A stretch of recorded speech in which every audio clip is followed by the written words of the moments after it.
Hello students. आज हम kidney की एनाटॉमी और हिस्टोलॉजी के बारे में पढ़ेंगे।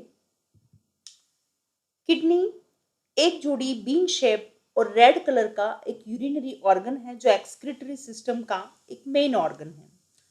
किडनी का स्ट्रक्चर हम देखें तो ये जो इसका आउटर मार्जिन है, ये आउटर मार्जिन की जो सरफेस होती है वो कॉन्वेक्स होती है और जो इनर मार्जिन की सरफेस होती है वो कॉनकेव होती है। तो यहाँ आप देख सकते हैं कि ये उभरी हुई है, इसलिए हमने इसको कॉन्वेक्स बोला है, और ये यहाँ से अंदर की तरफ घुसी हुई है, इसे हमने कॉनकेव बोला है।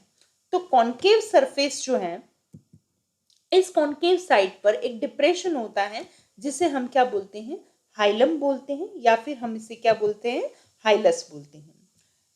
यहां से आप देख सकते हैं कि ये जो रीनल हाइलम होता है, इस पार्ट में ये जो डिप्रेशन है, ये डिप्रेशन रीनल हाइलम है, और ये आगे जाकर के किससे कम्युनिकेट करता है, ये वाला पार्ट जो होता है फुला हुआ से रीनल पेल्विस बोलते हैं, और ये आगे जाकर कम्युनिकेट यहाँ पर किससे करता है, ये कैलाइसेस होते हैं। ये जो स्ट्रक्चर आपको दिख रहे हैं ये कैलाइसेस होते हैं, ये है पेल्विस।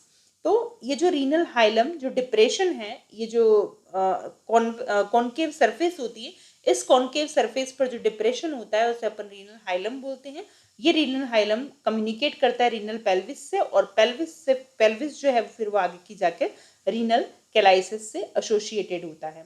और इधर की तरफ अपन देखें तो ये जो पार्ट होता है रीनल पेल्विस, ये किससे एसोसिएटेड रहता है, ये वाला पार्ट होता है यूरेटर, इस यूरेटर से ये एसोसिएटेड रहता है। तो यहाँ पर आप देख सकते हैं कि ये किडनी प्रेजेंट है। अब किडनी के अंदर अगर अपन देखें तो इसकी जो लोकेशन की बात करें तो ये वाला रीजन जो होता है उसे अपन थोरेक्स रीजन बोलते हैं। थोरेक्स के बाद में आता है लंबर रीजन, ये जो रीजन आएगा यहाँ पर आएगा लंबर रीजन। तो 12th थोरेसिक और फर्स्ट और सेकंड यहाँ पर जो बीच में लंबर वर्टिब्रा होती है, तो 12th थोरेसिक यहाँ पर जो पोजीशन होगी अपन बात करते तो यहाँ जो थोरेसिक वर्टिब्रा होगी, तो 12th थोरेसिक और फर्स्ट और सेकंड लंबर वर्टिब्रा के जो पोजीशन होती है वहीं पर जो है किडनी प्रेजेंट होती है। ओके, अब किडनी का अपन मेजरमेंट देखें तो इसकी 10 सेंटीमीटर तो इसकी लेंथ होती है, ये पूरी लेंथ इसकी 10 सेंटीमीटर होती है, और 5 सेंटीमीटर इसकी विड्थ होती है, और 3 सेंटीमीटर इसकी थिकनेस होती है, और लगभग ये 125 से 170 ग्राम की होती है। फिर हम बात करें यहाँ पर कि ये जो किडनी है, इस किडनी में आप देख सकते हो कि राइट साइड की किडनी तो कुछ नीचे की तरफ होती है, और लेफ्ट साइड की किडनी कुछ ऊपर उठी हुई रहती है। इस किडनी का हमने दो पार्ट पढ़े थे, ये जो डिप्रेशन वाला पार्ट है, जो कॉनकेव वाला पार्ट है, और ये वाला पार्ट जो बाहर की तरफ होता है जो हम पहले डिस्कस कर चुके हैं, ये वाला पार्ट ये कॉन्वेक्स वाला पार्ट है। तो जो कॉनकेव सरफेस है, इस कॉनकेव सरफेस से बाहर की तरफ क्या निकलती है, यूरेटर निकलती है। ये देख सकते हैं आप यूरेटर, ये यूरेटर ओपन किस में होती है, यूरिनरी ब्लैडर में ओपन होती है। फिर ये यूरिनरी ब्लैडर कहाँ पर खुलता है, यूरेथ्रा में खुलता है। तो इस टाइप से अपन देखते हैं कि ये पूरा एक्सक्रीटरी सिस्टम बनाती है। Okay, structure of kidney. Kidney 3 layered fibrous capsule से एनक्लोज रहती है। यहाँ पर ये तीनों लेयर आपको दिखाई हुई है, ये फाइब्रस कैप्सूल है। इसमें सबसे पहला आता है रीनल कैप्सूल, ये जो आपको दिख रही है कवरिंग, ये कौन सी है, रीनल कैप्सूल। रीनल कैप्सूल जो है वो किडनी को प्रोटेक्ट करके रखता है फ्रिक्शन और इंजरी से, और इसके बाद में जो फेट की लेयर आती है उसे हम बोलते हैं एडिपोज कैप्सूल, और उसके बाद जो लेयर आती है सबसे आउटर लेयर, उसे बोलते हैं रीनल फेशिया। और रीनल फेशिया किडनी को प्रोटेक्ट करती है और उसको एब्डोमिनल वॉल से अटैचमेंट में हेल्प करती है। किडनी के मेनली दो पार्ट होते हैं, आउटर रीजन जो होता है पेरीफेरी वाला उसे कॉर्टेक्स बोलते हैं, और जो मिडिल पार्ट में होता है उसे बोलते हैं मेड्यूला, जो सेंटर में होता है। कॉर्टेक्स को फर्दर डिवाइड करते हैं outer cortical zone and inner juxta medullary zone. अब यहाँ आप देख सकते हैं ये वाला जो रीजन आपको ये मार्जिन जो दिख रहा है ये है कॉर्टेक्स। ओके, और ये पूरा पोर्शन जो है वो क्या कहलाता है, मेड्यूला। तो दो पार्ट होते हैं, पेरीफेरी वाला पार्ट कॉर्टेक्स होता है और इनर जो पार्ट है वो है मेड्यूला। अब आप हिस्टोलॉजी इसकी देखें, इसकी स्लाइड देखते हैं माइक्रोस्कोप में, तो हमको ये जो आउटर रीजन होता है, ये आउटर रीजन क्या कहलाता है, कॉर्टेक्स, और ये जो मिडिल रीजन होता है इसे हम क्या बोलते हैं, मेड्यूला। ओके, तो कॉर्टेक्स और मेड्यूला दो पार्ट किडनी के अंदर मेनली प्रेजेंट होते हैं, और कॉर्टेक्स को फिर से अपन डिवाइड करते हैं आउटर कॉर्टिकल रीजन और जक्स्टा मेडुलरी रीजन, जो कि मेडुला के पास में कॉर्टेक्स का पार्ट होता है, उसे बोलते हैं जक्स्टा मेडुलरी रीजन। अब यहाँ देखो आप, ये जो लाइट पिंक कलर का कॉर्टिकल पार्ट है, ये कॉर्टेक्स का कुछ पार्ट मेडुला रीजन के अंदर घुसा हुआ है, दिख रहा है आपको ये वाला पार्ट। तो ये प्रोजेक्शन है, कॉर्टिकल प्रोजेक्शन है जो मेडुलरी रीजन के अंदर एम्बेडेड है। तो इनको हम बोलते हैं रीनल कॉलम। ये देखो आपको यहाँ दिख रहा है रीनल कॉलम, इसे अपन बोलते हैं रीनल कॉलम ऑफ बर्टीनी। ओके, अब ये जो स्ट्रक्चर है ये कहाँ प्रेजेंट है? मेडुला में। तो आप देख सकते हो कि रीनल मेडुला के अंदर बहुत सारे ऐसे कॉनिकल प्रोजेक्शन होते हैं। इन कॉनिकल प्रोजेक्शन को हम बोलते हैं रीनल पिरामिड्स। ठीक है, ये रीनल पिरामिड्स जो हैं, इनका जो एपेक्स वाला पार्ट होता है उन्हें हम बोलते हैं रीनल पेपिला। क्लियर? तो यहाँ पर हमने देखा कि ये कॉर्टिकल रीजन था, ये मेडुलरी रीजन था, और ये जो पार्ट होता है जो रीनल पिरामिड्स हैं वो लगभग 4 से 14 तक इनका नंबर हो सकता है। ये मेडुला रीजन के अंदर होते हैं। अब ये जो रीनल पेपिला है, इसके बाद में यहाँ पर जो स्ट्रक्चर आता है इसको हम बोलते हैं रीनल कैलाइसिस। ठीक है, इसे हम बोलते हैं कैलाइसिस। तो ये एक जो है वो तो कैलिक्स है और इसकी प्लूरल फॉर्म कहलाती है कैलाइसिस। तो हर पिरामिड से जो निकल रहे हैं उनको हम बोलते हैं माइनर कैलिक्स, और ये सब मिलकर के एक सेंटर में पार्ट में मिलते हैं, उसे बोलते हैं मेजर कैलिक्स। ये हुए माइनर कैलिक्स और ये वाले क्या हुआ यहाँ पर मेजर कैलिक्स। तो ये सारे कैलाइसिस हुए, फिर ये ओपन होते हैं। ये जो पार्ट आपको दिख रहा है इसको हम बोलते हैं हाइलम ऑफ किडनी।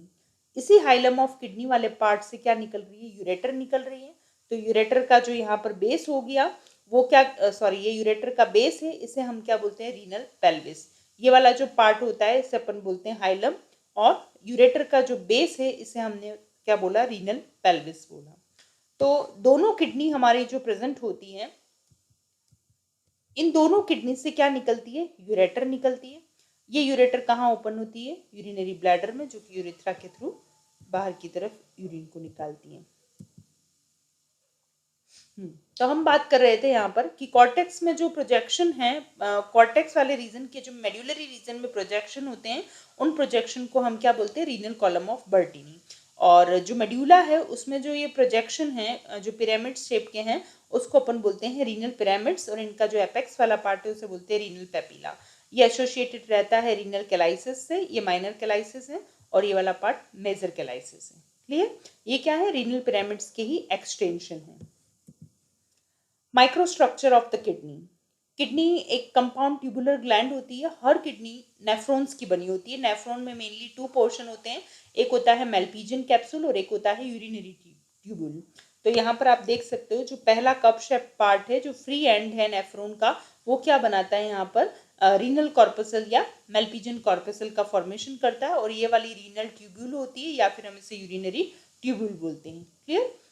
अब यहाँ पर हम बात करते हैं कि जो ये तो हमने बात कर ली, मेल्पिजियन कॉर्पसल जो है ये नेफ्रॉन का इनिशियल पार्ट होता है जो कि कॉर्टिकल रीजन में प्रेजेंट होते हैं। यहाँ पर हमने क्या देखा था शुरू के स्ट्रक्चर में कि किडनी में 2 पार्ट होते हैं, कॉर्टेक्स और मेडुला।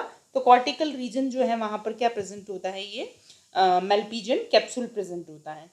ठीक है, इस मेल्पिजियन कैप्सूल या रीनल कॉर्पसल्स जो होती है इसमें 2 पार्ट होते हैं। ये जो आपको ब्लू कलर में दिखता है इसे बोलते हैं बॉमन्स कैप्सूल, और जो रेड कलर में उसे बोलते हैं ग्लोमेरुलस। ये दोनों मिलाकर के बनाते हैं रीनल कॉर्पसल्स बनाते हैं। ओके, अब ये जो स्ट्रक्चर आपको दिख रहा है आगे हम इसके बारे में यहाँ डिस्कस करेंगे। जैसे आप इस डायग्राम में देख सकते हो, इसको हम यहाँ पर इसको स्पेसिफाई करते हैं इस डायग्राम में। ये जो आप देख सकते हैं ये जो कप शेप्ड स्ट्रक्चर है इसी को हमने क्या बोला है? रीनल कॉर्पसल बोला है। अब इसकी 2 लेयर होती है। एक लेयर तो आपको ये बाहर नजर आ रही है, इसको हम बोलते हैं पैराइटल लेयर, और ये जो अंदर वाली लेयर होती है इसे हम क्या बोलते हैं? Visceral layer. तो 2 लेयर इसमें प्रेजेंट होती है, पैराइटल लेयर और विसरल लेयर प्रेजेंट होती है। ठीक है, इन दोनों के बीच में एक कैविटी होती है। क्लियर? उसको हम बोलते हैं कैप्सुलर स्पेस, या हम इसे ग्लोमेरुलर कैविटी भी बोल सकते हैं।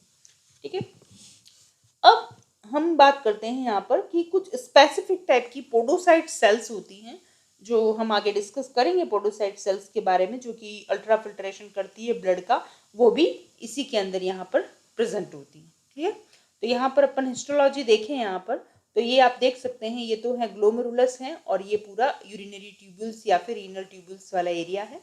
और ये आपके नेफ्रॉन की एनाटॉमी है, जिसमें मेनली जो पहला पार्ट होता है उसे रीनल कॉर्पसल्स बोलते हैं, जिसमें बॉमन्स कैप्सूल और ग्लोमेरुलस आता है। फिर ये जो पार्ट है आपका, ये कॉन्वोलेटेड पार्ट है, ये प्रॉक्सिमल कॉन्वोलेटेड ट्यूब्यूल या पीसीटी कहते हैं इसको, ये हैंडले लूप है। और ये वाला डीसीटी डिस्टल कॉन्वोलेटेड ट्यूब्यूल होती है, जो कलेक्टिंग ट्यूब्यूल्स के थ्रू ओपन होती है कलेक्टिंग डक्ट में, और कलेक्टिंग डक्ट जो है वो ओपन होती है फिर यहाँ पर डक्ट ऑफ बेलिनी में ओपन होती है और फिर वो पेल्विस में जा करके खुलती है। क्लियर? नेफ्रॉन की मैंने आपको एक वीडियो डाल दी है जिसमें पूरा नेफ्रॉन का स्ट्रक्चर आपको एक्सप्लेन किया गया है। अब हम पहले बात करते हैं बॉमन्स कैप्सूल की, जिसमें हमने बोला कि इसमें दो लेयर थी, एक तो थी पैराइटल लेयर और एक थी विसरल लेयर। अंदर वाली विसरल लेयर होती है, आउटर वाली पैराइटल लेयर होती है। और इसके अंदर जब एफरेंट आर्टीरियोल एंटर करती है तो ये एफरेंट आर्टीरियोल जो होती है ब्रांचिंग करती है और ब्रांचिंग करके एक ब्लड कैपिलरीज का टफ्ट बना देती है जिसे हम ग्लोमेरुलस बोलते हैं। और फिर वापस से वो जैसे आर्टीरियोल थी वो डिवाइड होकर कैपिलरीज बनाती है, उसी तरीके से फिर यहाँ पर अपन देखते हैं कि ये रीजॉइन होकर के क्या बना देती है, इफरेंट आर्टीरियोल बना देती है जो ब्लड को बाहर ले जाती है और ये ब्लड को किडनी के अंदर लाती है। एफरेंट अंदर लाती है और इफरेंट बाहर ले जाती है। इसकी हिस्टोलॉजी में इस टाइप का ग्लोमेरुलस का स्ट्रक्चर आपको दिखता है। ये वाली तो सारी ग्लोमेरुलस कैपिलरीज हैं और ये जो सेल्स हैं इनको हम बोलते हैं पोडोसाइट सेल्स बोलते हैं। क्लियर? ये क्या है? बॉमन्स कैप्सूल है, जिसे हम जो रीनल कॉर्पसल है वो दो से मिलकर बना होता है। ये वाला पार्ट जो हुआ पूरा है तो हुआ बॉमन्स कैप्सूल, और ये जो पार्ट है वो क्या हो गया? ग्लोमेरुलस का पार्ट हुआ। बॉमन्स कैप्सूल हमने पढ़ा है कि बॉमन्स कैप्सूल की जो आउटर लेयर होती है वो कहलाती है पैराइटल लेयर, और जो अंदर वाली लेयर होती है उसे हम बोलते हैं विसरल लेयर। इन दोनों के बीच का जो स्पेस होता है उसे हम बोलते हैं कैप्सुलर स्पेस। और जो पैराइटल लेयर होती है वो स्क्वेमस एपिथेलियम की बनी होती है, और जो विसरल लेयर होती है उसमें कुछ स्पेशलाइज्ड सेल्स होती हैं जिनको हम बोलते हैं पोडोसाइट। अब हम यहाँ पर देख सकते हैं ये जो सेल्स है स्पेसिफिक टाइप की, ये किससे निकल रही है? विसरल सेल से निकलती है। विसरल सेल विसरल लेयर के अंदर ही प्रेजेंट होती है। तो विसरल लेयर के अंदर जो स्पेसिफिक सेल्स होती है उनको बोलते हैं पोडोसाइट सेल्स। पोडोसाइट सेल्स जो होती है ये ब्लड का अल्ट्रा फिल्ट्रेशन करती हैं, और इसमें फूट लाइक या फिंगर लाइक प्रोसेसेस होते हैं जिसको हम क्या बोलते हैं? ट्रेबिक्यूली बोलते हैं। Clear? Urinary tubule. Urinary tubule long और कॉइल्ड पार्ट है नेफ्रॉन का। इसमें दो पार्ट होते हैं, प्रॉक्सिमल एंड डिस्टल। प्रॉक्सिमल इसको इसलिए बोलते हैं क्योंकि बॉमन्स कैप्सूल के पास में प्रेजेंट होती है, और डिस्टल जो कि बॉमन्स कैप्सूल से दूर प्रेजेंट होती है। और ये जो प्रॉक्सिमल पार्ट होता है इसका मेन फंक्शन सिक्रेटरी होता है, और डिस्टल पार्ट जो होता है इसका मेन फंक्शन एक्सक्रीटरी होता है। क्लियर? अब हम प्रॉक्सिमल पार्ट की बात करते हैं। इसमें सबसे पहले हम डिस्कस करते हैं प्रॉक्सिमल कॉन्वोलेटेड ट्यूब्यूल या पीसीटी के बारे में हम बात करते हैं। तो ये जो है ये हाईली कॉन्वोलेटेड पोर्शन होता है। ये कॉन्टॉर्ट की जगह कॉन्वोलेटेड पढ़ा जाए इसको। कॉन्वोलेटेड पोर्शन होता है जो कॉर्टेक्स वाले रीजन में प्रेजेंट होता है। ये न्यूट्रिएंट्स को और प्लाज्मा प्रोटीन और आयंस को फिल्ट्रेट से रीएब्जॉर्प्शन का काम करता है। ठीक है? और उनका रीएब्जॉर्प्शन करा करके उसको रिलीज कर देता है पेरिट्यूबुलर फ्लूइड में। और ये जो पीसीटी होती है इसकी सेल्स क्यूबॉइडल होती है जिसमें माइक्रोविलाई प्रेजेंट होते हैं। क्लियर? तो आप यहाँ पर देख सकते हैं कि ये जो रीजन है पीसीटी वाला रीजन, इसको हम पीसीटी बोलते हैं, प्रॉक्सिमल कॉन्वोलेटेड ट्यूब्यूल। और इसका मेन फंक्शन क्या होता है? रीएब्जॉर्प्शन करना। ये रीएब्जॉर्प्शन करके जिन भी हमने क्या पढ़ा था ये कि किस किस का रीएब्जॉर्प्शन करता है, तो ये न्यूट्रिएंट्स का और प्लाज्मा प्रोटीन और आयंस का न्यूट्रिशन करता है, रीएब्जॉर्प्शन करता है। और कहाँ से करता है? ये यहाँ से जो फिल्ट्रेट आता है इस फिल्ट्रेट में से ही आयंस का और इनका रीएब्जॉर्प्शन करेगा, और जो रीएब्जॉर्ब किया उनको ये डाल कहाँ देगा? इस पेरिट्यूबुलर नेटवर्क के अंदर डाल देता है। क्लियर? फिल्ट्रेट से रीएब्जॉर्प्शन होता है, उसको पेरिट्यूबुलर फ्लूइड में रिलीज कर दिया जाता है। क्यूबॉइडल सेल्स की बनी होती है जिसमें माइक्रोविलाई प्रेजेंट होते हैं। अब हम पीसीटी की जब बात करते हैं तो पीसीटी की अगर अपन हिस्टोलॉजी देखें तो ये सेल्स किस टाइप की अपने को दिखाई देती है। ठीक है? तो जो ये नेफ्रोनिक ट्यूब्यूल का जो पोर्शन है जो बॉमन्स कैप्सूल के बाद में प्रेजेंट होता है उसे प्रॉक्सिमल कॉन्वोलेटेड ट्यूब्यूल बोलते हैं। ये कॉर्टेक्स रीजन में होती है, और फाइनली ये ओपन किस में होती है? लूप ऑफ हैंडले में होती है। पीसीटी की जो सेल्स होती है वो कैसी होती है, लार्ज कॉलमनार सेल्स होती है। इसके अंदर हैवीली ब्रश बॉर्डर होता है, यहाँ दिख रहा है आपको ये कैसा होता है, हैवी ब्रश बॉर्डर होता है। ये आपको डीसीटी में नजर नहीं आएगा। ये ब्रश बॉर्डर क्यों होता है, क्योंकि ये क्या करते हैं कि यहाँ से क्या होता है, सब्सटेंसेस का मतलब जो फिल्ट्रेट बना है उससे सब्सटेंसेस का रीएब्जॉर्प्शन हो रहा है। तो जो रीएब्जॉर्प्शन होता है इस कारण से क्या होता है कि ये ब्रश बॉर्डर क्या हेल्प करता है कि सरफेस सेल के सरफेस एरिया को बढ़ा देता है ताकि रीएब्जॉर्प्शन अच्छा हो सके। ठीक है, तो पीसीटी का मेन अपन जो देखें कि मेन फीचर क्या है कि इसमें ब्रश बॉर्डर प्रेजेंट होता है जो कि सेल के सरफेस एरिया को इंक्रीज कर देता है जिससे कि रीएब्जॉर्प्शन प्रोसेस में हेल्प मिलती है। ठीक है, तो ये पीसीटी ये सारी स्ट्रक्चर में हम देख सकते हैं, इसको बोलते हैं प्रॉक्सिमल कॉन्वोल्यूटेड ट्यूब्यूल। इन सब के अंदर यहाँ पर सेंटर में आपको ब्रश बॉर्डर दिख रहा है, क्लियर, और एक बीच में ल्यूमेन है। हेनले लूप, हेनले लूप की अगर हम बात करें, सॉरी पहले हम एक बात भूल गए यहाँ पर, पीसीटी का जो मेन फंक्शन है वो क्या है, सेलेक्टिव रीएब्जॉर्प्शन है। और किन किन का करता है, ग्लूकोज, सोडियम, एमिनो एसिड्स और वाटर का करता है, और ट्यूबुलर फिल्ट्रेट से वो करता है जिसे हम ल्यूमेन भी बोलते हैं, उस ल्यूमेन से वो रीएब्जॉर्प्शन का काम करता है। क्लियर, सेकेंड पार्ट हम पढ़ते हैं हेनले लूप। ये लॉन्ग लूप है नेफ्रोनिक ट्यूब्यूल का, यहाँ आप देख सकते हैं। ये तो पीसीटी हो गई पूरी, अब यहाँ से ये लूप है जिसको हमने बोला है हेनले लूप। हेनले लूप में दो पार्ट होते हैं, एक होती है डिसेंडिंग लिम और एक होती है असेंडिंग लिम। ठीक है, जो डिसेंडिंग लिम है इसको डिसेंडिंग इसलिए कहा जाता है क्योंकि इस लिम में ट्यूबुलर फिल्ट्रेट जो होता है वो कहाँ पर जाता है, डाउनवर्डली जाता है, इसलिए इसका नाम क्या है, डिसेंडिंग लिम। ये थिन होती है और वाटर के लिए परमिएबल होती है डिसेंडिंग लिम। ठीक है, और इसमें स्क्वेमस टाइप की सेल्स होती है, इसमें माइक्रोविलाई नहीं होते हैं, ब्रश बॉर्डर नहीं होता है, और इसमें माइटोकॉन्ड्रिया भी बहुत कम होते हैं। ये जो असेंडिंग लिम्ब होती हैं, ये असेंडिंग लिम्ब इसलिए बोलते हैं क्योंकि इसमें ट्यूबुलर फिल्ट्रेट जो होता है वो ऊपर की तरफ जाता है, ये थिक होती है और वाटर के लिए इम्परमिएबल होती है। अब इन दोनों लिम्ब्स के अंदर जो फ्लूइड का डायरेक्शन होता है वो अपोजिट होता है। ठीक है, और अब यहाँ पर देखते हैं कि इन दोनों लिम्ब्स में तो फ्लूइड का डायरेक्शन अपोजिट हो रहा है, और ये दोनों जो हैं वो ब्लड कैपिलरीज जो कि एक सिस्टम बनाती है, आप यहाँ देख सकते हैं ये ब्लड कैपिलरीज एक नेटवर्क बना रही है जिसे अपन पेरिट्यूबुलर नेटवर्क बोलते हैं। इसके साथ में एक सिस्टम बनता है जिसे अपन बोलते हैं काउंटर करेंट सिस्टम, जिसके बारे में हम आगे पढ़ेंगे। तो यहाँ पर अपन ने पीसीटी का स्ट्रक्चर देख ही लिया, और हेनले लूप के बारे में हमने यहाँ पर डिस्कस किया है कि हेनले लूप में डिसेंडिंग और असेंडिंग लिम्ब होती हैं।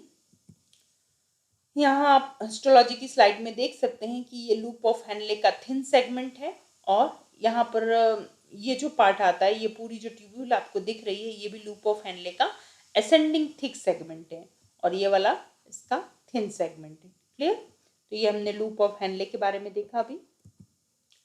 अब बात करते हैं डिस्टल कॉन्वोल्यूटेड ट्यूब्यूल की। ये नेफ्रोनिक ट्यूब्यूल का लास्ट पोर्शन होता है, और ये असेंडिंग लिम्ब, हेनले लूप की जो असेंडिंग लिम्ब है उसका ही पोस्टीरियर इलॉन्गेशन होता है। यहाँ पर आप देख सकते हैं कि ये जो हेनले लूप का ये जो असेंडिंग लिम्ब है, इसी का जो इलॉन्गेशन है वो क्या बना रहा है, डीसीटी बनाता है। क्लियर, जिसको बोलते हैं डिस्टल कॉन्वोल्यूटेड ट्यूब्यूल बोलते हैं। क्लियर, अब ये डीसीटी जो होती है बॉमन्स कैप्सूल के बहुत क्लोज कांटेक्ट में आ जाती हैं, और ये क्या करती है, ऑलमोस्ट मतलब जो एफरेंट और इफरेंट आर्टीरियोल का जो गेप होता है उसके बीच में से एंटर करती है, और डीसीटी का वह पार्ट जो कि एफरेंट और इफरेंट, अब इस डायग्राम में तो आपको नहीं दिखाई दे रहा है, लेकिन कुछ डायग्राम आपको नेफ्रॉन के ऐसे मिलेंगे जिसमें जो ग्लोमेरुल सॉरी जो बोमेंस कैप्सूल में एफरेंट और इफरेंट आर्टीरियोल, ये देख सकते हैं आप, ये एफरेंट आर्टीरियोल और इफरेंट आर्टीरियोल। कई बार डीसीटी को इस टाइप से ऐसे यहाँ पर ऐसे दिखाया जाता है कि वो इसके बीच में से गुजरती है। तो मतलब डीसीटी का वह पार्ट जो कि एफरेंट और इफरेंट आर्टीरियोल के बीच में से गुजरता है, और वहां पर जो एक वो डीसीटी का वह पार्ट जो कि इन दोनों के बीच से गुजरता है उसे बोलते हैं मैक्यूला डेंसा बोलते हैं। ठीक है, अब ये डीसीटी जो होती है, आप यहाँ पर इसमें देख सकते हैं हिस्टोलॉजी की स्लाइड में, ये डीसीटी वाला पोर्शन है जिसको डिस्टल कॉन्वोल्यूटेड ट्यूब्यूल बोलते हैं। इसमें आप देख सकते हो कि यहाँ पर ब्रश बॉर्डर नहीं होता है, दिख रहा है, और इनकी ल्यूमेन भी बड़ी है। तो ये वाली जो स्ट्रक्चर आपको दिख रहे हैं इनको हम बोलते हैं डीसीटी या डिस्टल कॉन्वोल्यूटेड ट्यूब्यूल बोलते हैं। क्लियर, अब ये डीसीटी फाइनली ओपन कहाँ पर होती है, ये कलेक्टिंग ट्यूब्यूल के थ्रू होते हुए कलेक्टिंग डक्ट में ओपन होती है। उसके पहले हम पढ़ते हैं juxta glomerulus glomerular apparatus. Juxta glomerular apparatus जो होता है वो रेनिन एक हार्मोन है, उसका प्रोडक्शन करता है और जिससे ब्लड में सोडियम की कॉन्सेंट्रेशन को मेंटेन करता है और उससे फिर ब्लड प्रेशर को भी ये मेंटेन करके रखता है। इस अपैरेटर में मेनली 3 स्ट्रक्चर होते हैं। आप फर्स्ट देखेंगे macula densa, second juxtaglomerular cells और थर्ड होती है लेसाइज सेल्स और मेसेंजियल सेल्स। अब इस डायग्राम के अंदर आपको यहाँ पर दिख रहा है कि एक तो आपको मेसेंजियल सेल्स दिख रही है, ये जो येलो कलर के अंदर दिख रही है, और यहाँ पर आपको जो ग्रीन कलर में दिख रही है वो है जक्स्ट्रा ग्लोमेरुलर सेल्स और ये वाला पार्ट है मैक्यूला डेंसा। तो हमने क्या पढ़ा था कि ये है एफरेंट आर्टीरियोल और ये है इफरेंट आर्टीरियोल। तो एफरेंट और इफरेंट आर्टीरियोल के बीच में जो डीसीटी का पार्ट आता है वो क्या कहलाता है, मैक्यूला डेंसा। ठीक है, ये डिस्टल ट्यूब्यूल्स की सेल्स होती है जो एफरेंट और इफरेंट आर्टीरियोल के बीच में आती है, उसे हम बोलते हैं मैक्यूला डेंसा। अब डीसीटी का वो पार्ट जो कि एफरेंट और इफरेंट आर्टीरियोल के बीच में प्रेजेंट है, तो एफरेंट आर्टीरियोल, इफरेंट आर्टीरियोल और डीसीटी, इन तीनों के मिलने की जगह पर एक यहाँ पर ट्रायंगल शेप बन जाती है। तो इस ट्रायंगल वाले स्पेस में क्या प्रेजेंट होता है, मेसेंजियल, जिसको अपन मेसेंग्लियल सेल्स बोलते हैं। ये क्या बुलाती है, मेसेंग्लियल सेल्स बोलते हैं इसको। तो ये यहाँ पर इस ट्रायंगल में प्रेजेंट होती है। ठीक है, और एफरेंट आर्टीरियोल की वॉल पर जो यहाँ पर सेल्स प्रेजेंट होती है इसको बोलते हैं जक्स्ट्रा ग्लोमेरुलर सेल्स या फिर ग्रैन्युलर जक्स्ट्रा ग्लोमेरुलर सेल्स। तो 3 चीजें हो गई, एफरेंट इफरेंट की आर्टीरियोल पर तो क्या प्रेजेंट है, जक्स्ट्रा ग्लोमेरुलर सेल्स प्रेजेंट है, और एफरेंट और इफरेंट आर्टीरियोल के बीच में जो डीसीटी का पार्ट है वहां क्या प्रेजेंट है, मैक्यूला डेंसा, और इनसे जो ट्रायंगल बन रहा है इन तीनों चीजों से वहां जो प्रेजेंट है उसे बोलते हैं मेसेंग्लियल सेल्स। क्लियर। तो ये तीनों मिलाकर के क्या बनाते हैं, जक्स्ट्रा ग्लोमेरुलर कॉम्प्लेक्स। ठीक है, तो मैक्यूला डेंसा, तो small part of DCT that passes through the space between afferent and efferent arteriole, it analyze the sodium concentration of tubular filtrate। तो मैक्यूला डेंसा का क्या काम होता है कि ये ट्यूबुलर फिल्ट्रेट में सोडियम के कॉन्सेंट्रेशन को एनालाइज करता है। ठीक है,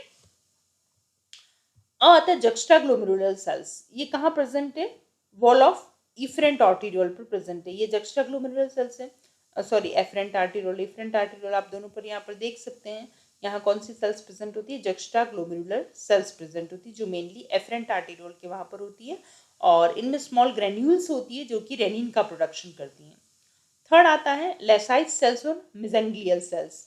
जो मेसेंग्लियल सेल्स होती है ये कहाँ प्रेजेंट होती है, ये उस स्पेस में प्रेजेंट होती है जहाँ पर afferent arteriole, efferent arteriole, macula densa, इन तीनों के मिलने से जहाँ पर ट्रायंगल बनता है। तो हमने देख ही लिया था इस ट्रायंगल में क्या प्रेजेंट है, मेसेंग्लियल सेल्स प्रेजेंट है। अब बात करते हैं कलेक्टिंग डक्ट की। कलेक्टिंग डक्ट एक लार्ज डक्ट होती है जिसमें बहुत सारी कलेक्टिंग ट्यूब्यूल्स ओपन होती हैं। ठीक है, और इन्हीं कलेक्टिंग ट्यूब्यूल से अलग अलग नेफ्रॉन्स की ओपनिंग इस कलेक्टिंग डक्ट में होती है। क्लियर। और जो कलेक्टिंग डक्ट की सेल्स होती है वो कॉलमनार सेल्स होती है, इसमें कोई ब्रश बॉर्डर नहीं होता है। यहाँ पर आप देख सकते हैं ये कलेक्टिंग डक्ट है, यहाँ देखिए आप इसका जो मार्जिन है वो एकदम प्लेन है, यहाँ पर कोई भी ब्रश बॉर्डर नहीं होता है, और ये पार्ट कैसा है, लॉन्ग है, और इसकी कैविटी भी बीच में बड़ी होती है।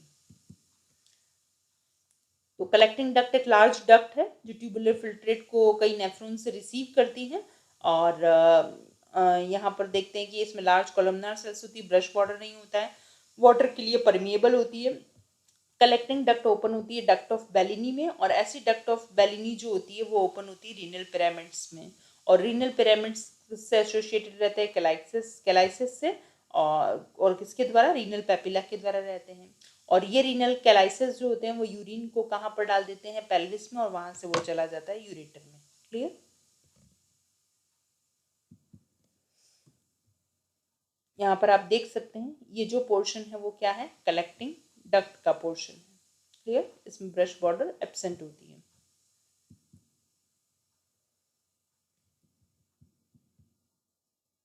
ये कलेक्टिंग ट्यूब्यूल था यहाँ पर, ये कलेक्टिंग डक्ट। अब पढ़ते हैं डक्ट ऑफ बेलिनी। जो कलेक्टिंग डक्ट्स होती है वो कलेक्टिंग डक्ट ओपन कहाँ पर होती है, डक्ट ऑफ बेलिनी में ओपन होती है। और ये डक्ट ऑफ बेलिनी कहाँ जाकर के ओपन होती है, जो हमने यहाँ पर पेपिला स्ट्रक्चर देखा था, रीनल पेपिला, इस डायग्राम में आप देखेंगे आगे, ये जो स्ट्रक्चर थे इसको हमने क्या बोला था, रीनल पेपिला। तो यहाँ पर आकर के ओपन होती है और रीनल पेपिला से ओपन होने के बाद वो कैलाइसिस में ओपन होती है और कैलाइसिस में ओपन होने के बाद में वो पेल्विस में ओपन होती है और फिर बाद में वो यूरेटर में ओपन होती है। क्लियर?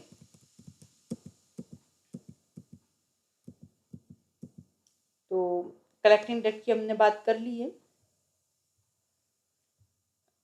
कलेक्टिंग डक्ट ओपन होती है डक्ट ऑफ बेलिनी में और डक्ट ऑफ बेलिनी ओपन होती है रीनल पिरामिड्स में और रीनल पिरामिड्स एसोसिएट रहते हैं कैलाइसिस से और ये कैलाइसिस फाइनली यूरिन को पेल्विस में डाल देती है और वहां से फिर वो यूरेटर में जाता है। क्लियर? यहाँ पर आप कलेक्टिंग डक्ट्स देख सकते हैं, ये कलेक्टिंग डक्ट्स हैं। डक्ट ऑफ बेलिनी ये वह है जहाँ पर कलेक्टिंग डक्ट्स ओपन होती हैं और फिर ये जो डक्ट ऑफ बेलिनी है यहाँ पर ये कहाँ ओपन हो रही है, जो रीनल पिरामिड्स के पेपिला है वहाँ ओपन होती है और फिर रीनल कैलाइसिस में जाती है, वहाँ से पेल्विस में जाती है और पेल्विस से यूरेटर में और यूरेटर से यूरिनरी ब्लैडर में ओपन हो जाती है। Thank you very much.